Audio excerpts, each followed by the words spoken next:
చూసిన తర్వాత మళ్ళీ నేను మొట్టమొదటి సినిమాకి వర్క్ చేశానేమో, మళ్ళీ మొట్టమొదటి పాట రాశానేమో, ఇక్కడి నుంచి నా ప్రయాణం ఇంకా ఇంకా ఎంతో దూరం కొనసాగించాలేమో అనిపించింది.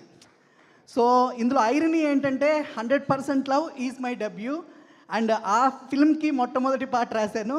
అండ్ టుడే తండేల్ ఈ సినిమా చూసిన తర్వాత ఇప్పుడు మొట్టమొదటి పాట రాశానేమో అనే ఫీలింగ్ క్రియేట్ అయింది.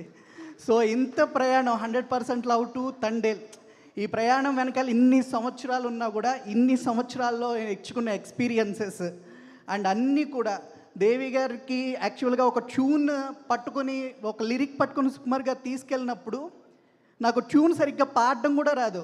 దేవి గారు నేను ఇచ్చిన ట్యూన్ ఒకటి, మీరు పాడుతున్న ట్యూన్ ఇంకొకటి, ఆప్షన్ ట్యూన్. నేను ఈసారి డైరెక్టర్లకి ట్యూన్ నచ్చకపోతే ఇదిగో శ్రీమణి పాడతారు వినండి అని చెప్పేవాళ్ళు అనమాట. సో అలా ఆప్షన్ ట్యూన్లో పాడే నేను, మీటర్కి కూడా సరిగ్గా రాయలేను నేను, ఇవాళ ఇంత మంచి పాటలు, ఇంత మంచి రెస్పాన్స్ వచ్చే పాటలు రాయగలిగానంటే 100% thanks to my guru, brother and everything guide to me Devi garu. Thank you so much అండి. ఎందుకంటే నేను వస్తున్నప్పుడు నా కళ్ళలో ఆ ప్రయాణం అంతా కదిలిందనమాట. I want to share it. అలాగే ఇంకొక పర్సన్ గురించి చెప్పాలి. నేను ఎప్పుడు ఎన్ని పాటలు రాసినా, ఎంత మంచి పాటలు రాసినా, ఆయనకే రాసినా, నన్ను ఎంతవరకు అప్రిషియేట్ చేయని వ్యక్తి ఒకే ఒక వ్యక్తి, ఆయనే బన్నీవాస్ గారు.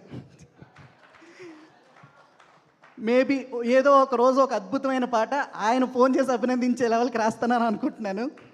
సో బన్నీవాస్ గారి గురించి రెండు వర్డ్స్ చెప్పాలి. ఆయన ప్రొడ్యూసరే కాదు, ఈ మధ్య టీవీలో అట్లా చూసిన తర్వాత ఆయన ఫైటర్ కూడా అనిపించారనమాట.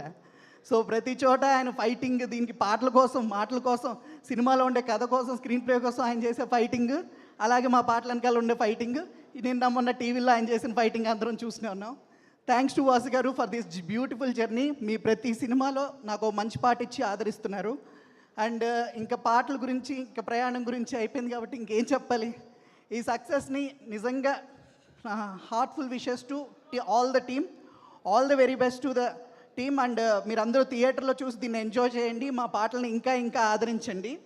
పైరసీని ఆపేయండి, సినిమాల్లో చూడండి, థియేటర్లో చూడండి. థ్యాంక్ యూ శ్రీమణి గారు, థ్యాంక్ యూ సో మచ్.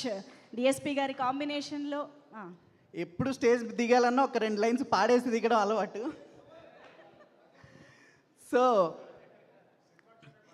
ఈసారి అంటే నిన్న మొన్న రిలీజ్ అయిన బిట్లో నుంచి బాగా ఇష్టమైన 2 లైన్లు. 7 సందరాలను దాటి నాకై వస్తానన్నావే, వేడుకంటి ప్రేమను కోసి ఏడుపు నింపావే. Thank you so much. Very deep.